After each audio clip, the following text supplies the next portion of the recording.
Hey there, everybody. We're so excited that you signed up to take the 10-step Win Your Spouse Back challenge. It's finally here. We're very excited. We were putting all the finishing touches on it. We just want to welcome you and tell you a little bit more about the challenge so you can succeed. And you might be wondering, if I read the article, what's the point of the 10-step challenge? It's going to be redundant. So the article maybe was one page. Each lesson is about 5 minutes. So you can tell from that there's a lot more information. We really elucidate each of these steps, explain in greater depth how you can apply them. So we trust that you'll find it helpful so that you can take advantage of the material that you found helpful in the article and take it to the next level.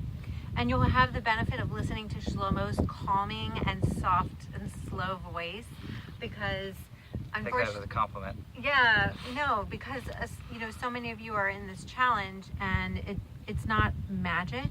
So this isn't like pushing a magic button. So you really need to sit with it in a calm, relaxed state, so that way you can really let the information sink in for you. So he is really the ultimate presenter for that. So just kind of hang on his every word. He goes through it slowly, so you can really get it.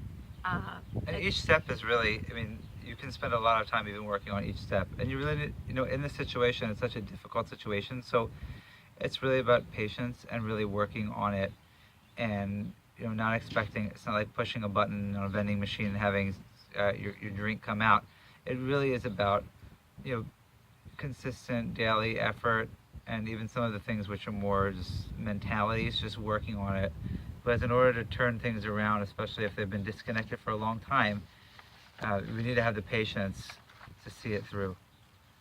Yeah, and we just want to say that this is really different than anything else that's out there, because you probably know by now there is so much information and relationship advice out there. We see tons of it ourselves. All these fabulous looking blogs written by married couples for married couples.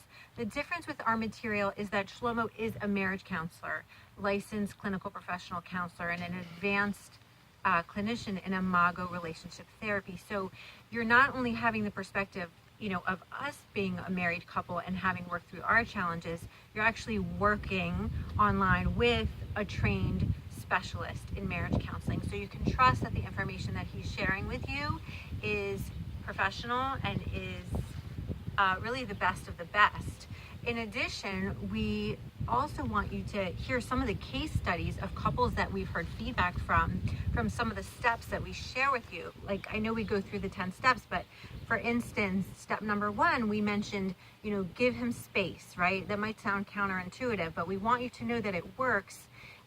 Here's a case study that a woman had sent in to us that led us to include this number 1. My husband cheated on me and was pulling away. The more I pursued him, the less interested he was. I followed your recommendation to give him space, and I decided to focus on helping myself and laying off. As soon as I did that, he started pursuing me. That's a case study for And I remember that 1. person telling me that on the phone, actually, and that it was interesting that every time that she started going on a weekend for herself or doing her self-growth, the husband seemed to be more interested in her, even though before he was just avoiding her every request to work on the relationship. And eventually they wound up working on the relationship together and healed their marriage. Yeah, so that's step 1. Another case study is step number 4, which we included in the 10-step challenge, called Zero Negativity. Thank you so much for this step. I cannot thank you enough for putting it down so black and white. I've been married for 7 years, and most of the time I disrespected my husband, blamed him mostly for everything, and saw myself superior to him. Yesterday, the camel's back broke, and I found myself hitting rock bottom. Yesterday, I think I had the first true conversation with my husband since before our marriage. Thank you again. That's step number 4. Right, so that's eliminating what the results when you start shifting and stop blaming each other and criticizing each other. Yeah, do you want to read the Yeah, next the one? love languages. That's step number 5 Yeah, in the so challenge. this is a couple I was working with. I remember the wife, she was extremely overwhelmed with, she was like a superwoman. She was a professional, and she was so stressed out about all the work that she had to do. around the house, and she really felt that her husband, the same note kept coming up. You don't care about me. You don't take care of anything. You don't do anything around the house. I'm all alone. And when we started, and and there, of course, there's emotional reasons for that. But when we started talking about the love languages, and he started realizing that her love language was acts of service, and he started doing that. He started doing the laundry. He had a list of chores he would do on a daily basis.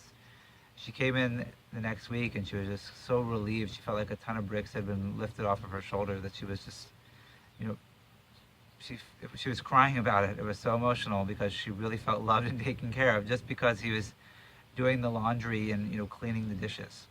So we saw how powerful it was. Or that it was just one example of many couples how powerful this concept of the love language is, to learn about your spouse's love language and how they can impact when you love them in the way that they need to be loved. Yeah, we couldn't help include that one, of course. We had to keep it to 10. We thought that was most doable. No, let's see, case study from number 6, catching your spouse doing something right. This was from a woman that said, when I started shifting my focus on what was right with my husband, I began to see so much good. No longer did I need to complain because I wasn't focused on the problems. Right, so shifting your focus to the positive instead of the negative. Now, learning how to listen. I'm feeling a woman wrote. Are they all from women? All these case studies. I guess the women were more forthcoming. They didn't say their names, most of them, because it is, highly sensitive. But it's funny. I'm noticing a lot of these are from women, the case studies. But that's okay. Even if actually, you're a man, we do. I know we have. Yeah, I know we have some from men too. I'm feeling very hurt from painful history in our 9 years of marriage. My husband's anger and quick temper made me very doubtful that he'd be able to handle the mirroring process. This is what we teach about learning how to listen, repeating back what the other person's saying instead of interjecting. But it really worked to keep him from lashing back when I shared my hurt. It was for the first time I was able to feel that he was starting to hear me. And we have a few other people saying that they had the experience of feeling heard for the first time because of this. So really learning how to listen. That's step 7. It can really help change that reactivity and help you really feel heard. In the challenge, step number 8. I want to share maybe this one because I remember this. Having compassion. So we're giving a lecture, and I got a phone call from somebody the next morning. And she said, I was at your lecture last night, and I heard you were talking about having compassion for our spouse. And I came home, and my husband, I had this cute little picture in my head. My husband was, he had fallen asleep. I guess maybe he was on a chair or something and fallen asleep, not in bed. And she said, I came home and I looked at him, and I just saw this little boy, and instead of focusing on all the negativity and frustrations I have, not getting my needs met in the relationship, I really had compassion for him and kind of a better glimpse into why it was so hard to him to always to be able to do some of the things that I want. So I thought it was just a very touching story how that when having compassion instead of looking at our spouse from a place of judgment, it can make a huge difference in how we look at them and of course how they feel about us. Beautiful. Another case study for step 9 is stop the drama. I felt like I had no one to turn to as my husband was essentially absent from me. I decided to try to focus my energy on our relationship, and I told my girlfriends I was taking a break from discussing my marriage with them. It was the best decision I ever made. Instead of creating more problems by involving others, I was able to focus on him and make things better. So that's a lot of case studies for you. Yeah. So we're telling you this because we want you to realize that this isn't just something that we read in a book. These are things. This list was created based on what we have experienced to be helpful. And this is one of the most difficult things, especially if your spouse is already checked out, to kind of win them back. So we have seen that these things have been effective with couples that we've talked to over the years, couples we've actually worked with, or couples where one person just called us and wanted some advice on how to work with their spouse because their spouse was not willing. And we found these to be effective. And we encourage you to try these out and to see which ones you think apply to you, which ones, is your relationship extremely negative? Zero negativity might be something to work on. Look at the areas where you need improvement and work on those.